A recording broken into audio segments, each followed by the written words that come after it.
मूर्ति को पूजा कोई नहीं मानता। अब क्या पता क्या किस प्रकार के लोग। पहली सीढ़ी, ध्यान रखना, भगवान के स्वरूप को देखकर अगर भगवान के बारे में नहीं जानोगे तो कुछ भी नहीं होगा। पर लोग मानते ही नहीं कि भगवान ने कही, भगवान तो सब जगह है। आप मूर्ति की भी पूजा करिए। क्यों? एक ऐसे ही सेठ जी ने गांव गांव में ढिंडोरा पिटवा दिया, मूर्ति की पूजा मत करना, मूर्ति में कोई भगवान नहीं होता है, मूर्ति में कोई भगवान नहीं होता है।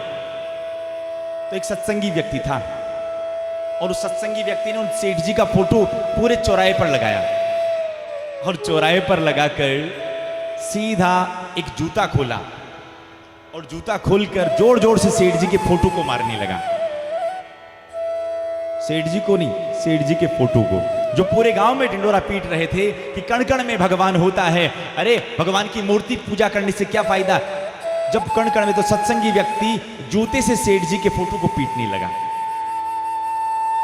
और जब फोटो को पीटने लगा ना महाराज, सेठ जी आ गए और उनको कहा, भाई मेरे फोटो को क्यों दे रहा? मैं आपको नहीं दे रहा हूं, आपके फोटो को मार रहा हूं, आपको क्यों क्रोध आ रहा है? अरे फोटो तो मेरा है। मैंने कहा तो आप गांव गांव में कह रहे हैं कि भगवान की मूर्ति की पूजा करने से क्या फायदा? मूर्ति भी तो भगवान की है,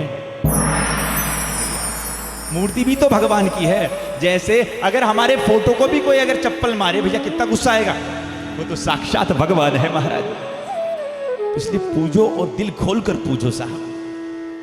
अलग अलग पंथ के लोग मिलेंगे कि मूर्ति पूजा नहीं करनी चाहिए, नहीं करनी चाहिए। हो सकता है हमारे सत्संग के बाद भी अगर किसी का योग बैठ जाए तो भी इस बात को याद रखना। कोई कह दे कि मूर्ति की पूजा नहीं करनी चाहिए, उन्हीं का फोटो लेकर उनके सामने चप्पल पर मारना, फोटो पर, फिर उनको गुस्सा आएगा।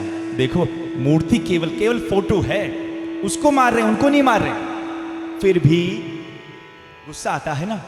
वो तो त्रिलोकी के नाथ है साहब। अगर हम उसकी प्रतिमा को अगर हम पूजेंगे तो क्या उनको आनंद नहीं मिलेगा?